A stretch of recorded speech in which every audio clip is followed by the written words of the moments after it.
I'm just going to read the first chapter of this, which I've read enough around the city now to know that that's the best way to go. So you're benefiting from my experience because I don't have to set it up, or I shouldn't have to set it up. It's just sort of carry itself. And especially since you've kind of looked at my work already. So just jump into that, and then I'll field some questions if you have any.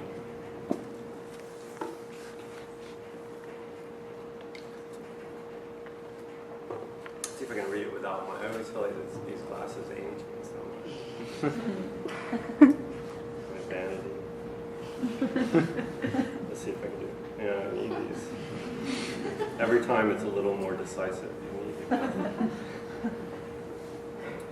Not far from the airport, they come to the farm where a tornado struck the day before. Fields stretch away on both sides of the highway.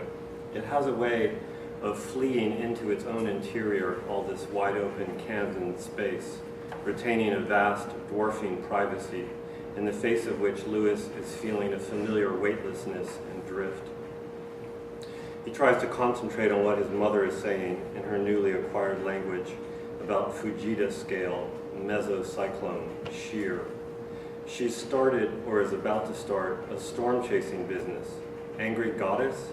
Grateful Gaia? Something like that. It was hard to gauge from afar how seriously to take the scheme. Abby has announced more than one life-transfiguring venture that never got off the ground or failed to hold her interest if it did. But there's a new SLR digital camera on the armrest by his elbow and a laptop loaded with meteorological software, ThreatNet, in the back seat, which is all it takes apparently, that and a website.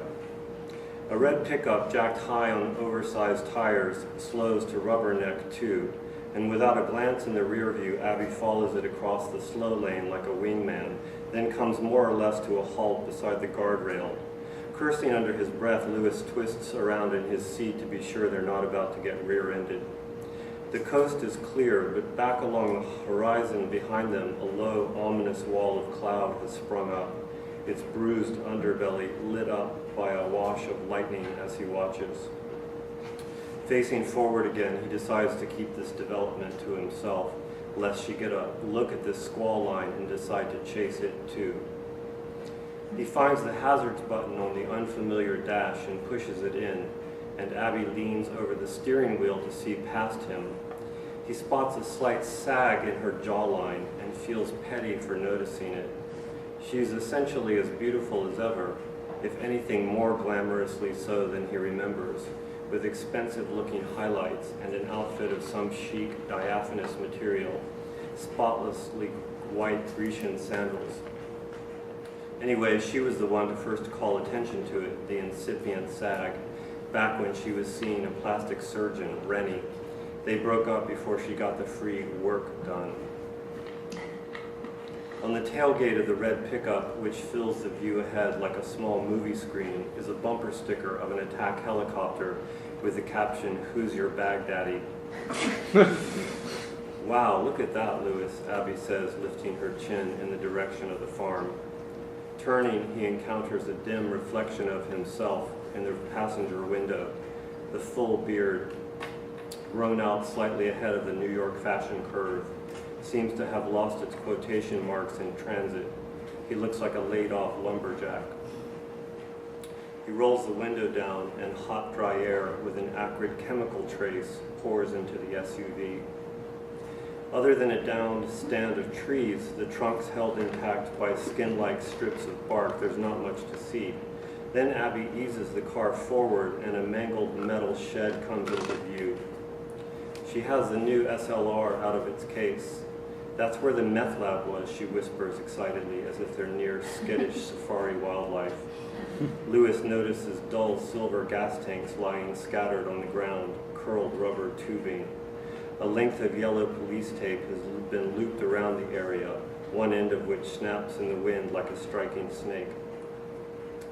"Don't you find it totally allegorical?" she whispers as she fires off frames on the SLR, meanwhile inching the SUV forward. "How it uncovered a meth lab? The symbol of our addictions?" "Wow, yeah," Lewis says, unsure of what she's really driving at. but hoping to get her to move on. A man on an ATV, unbuttoned plaid shirt flapping from his thin, pale torso, rides up to the split-rail fence and gawks at the wreckage. Wonder what he's up to, Abby says, taking his picture. Hoping there's some meth to snort some off the ground, Lewis says, glancing nervously behind them again. The red pickup has driven off. He rolls up his window conclusively. Abby checks the images on the SLR, gives a satisfied nod, and pulls away. He can sense her setting this local destruction alongside 9/11, Hurricane Katrina, the melting polar ice caps, the rapidly mounting evidence that the end of the rule of the dominators is nigh. The date Lewis heard referred to most often growing up was 2012, the end time on the Mayan calendar. What will happen in 2012? Time as we know it will come to an end. Human consciousness will be upgraded and renewed. It's a New Age version of the rapture, it struck him at some point. Not that he would say so to Abby. The prospect of a big redemptive change is too important to her. If not in 2012, then at some point, somehow. As for Lewis, the idea tires him, as if rising to the occasion would take more faith and energy than he could summon. Abby makes a sweep with her arm to include the fields running to the horizon, a half-built ex-urban housing development that has appeared in the distance. This whole region may be uninhabitable before long, she says. I guess I better get healed up before it's too late then, Lewis says in a play for some overdue attention. That was how Abby half facetiously pitched his coming to Kansas, the healing powers of the Great Plains, when Lewis was dumped last month by Victoria, his graduate student girlfriend of 3 years. Abby was the first person he called, and he told her between sobs, which he regrets now, calling mommy first, blubbering like a baby. She darts a look to gauge his state and, apparently deciding he's fine, gives his arm a light, encouraging pat. She's having trouble seeing what all there is to mourn about.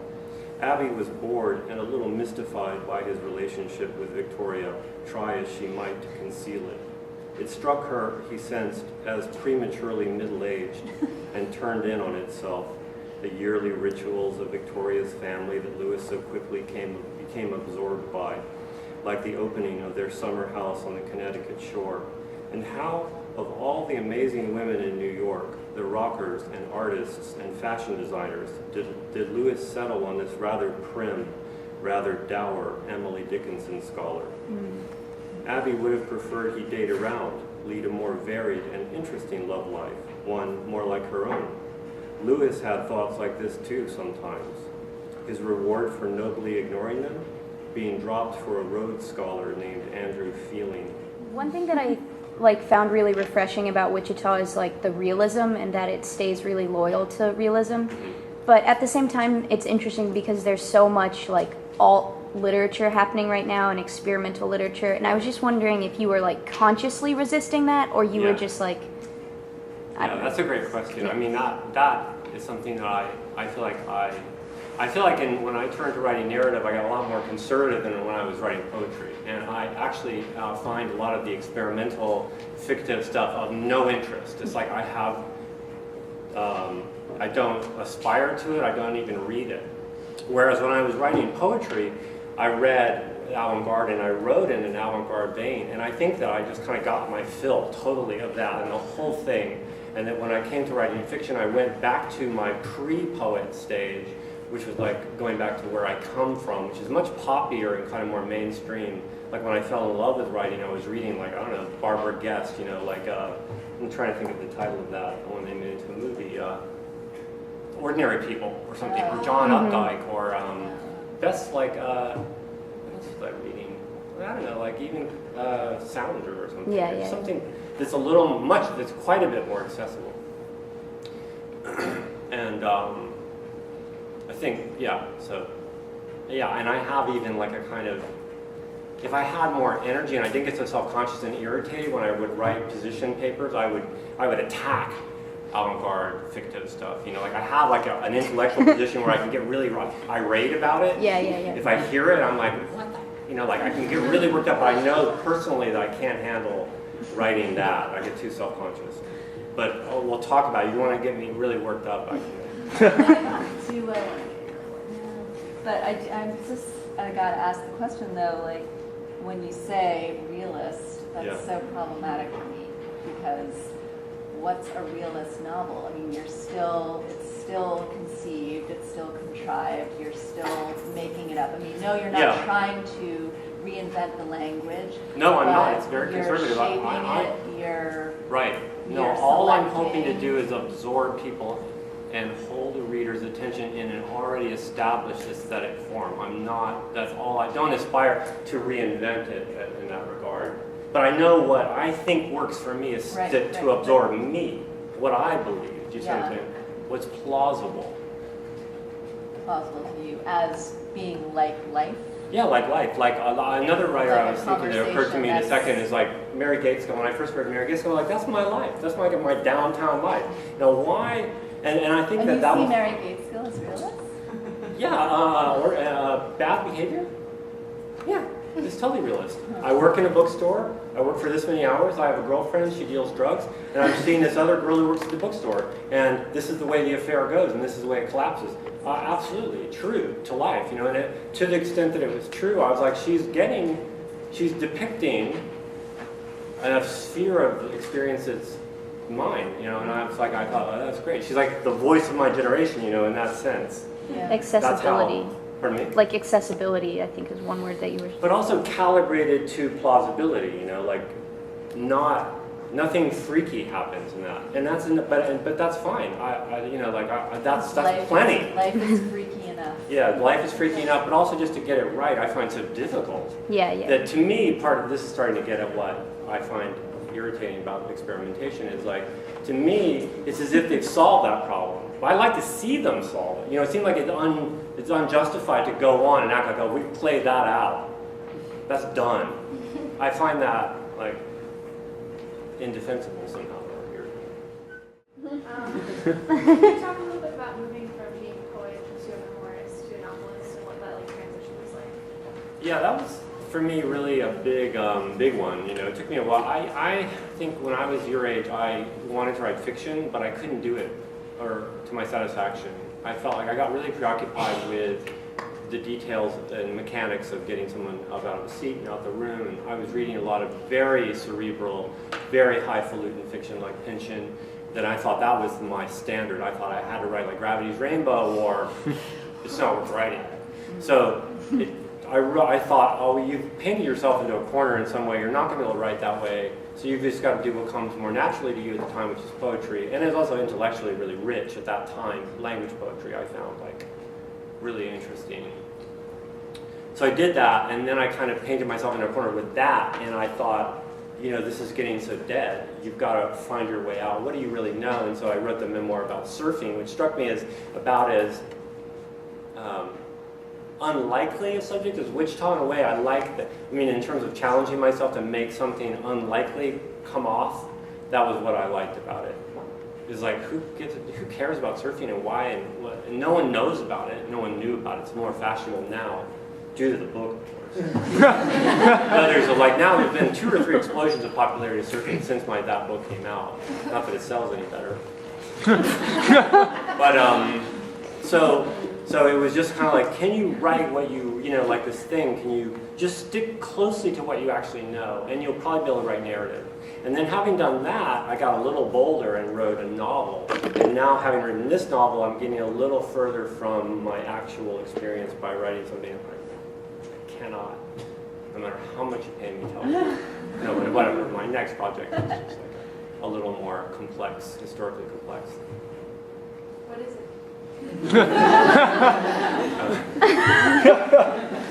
It's actually really so new, I don't know. But I know that it's requiring research.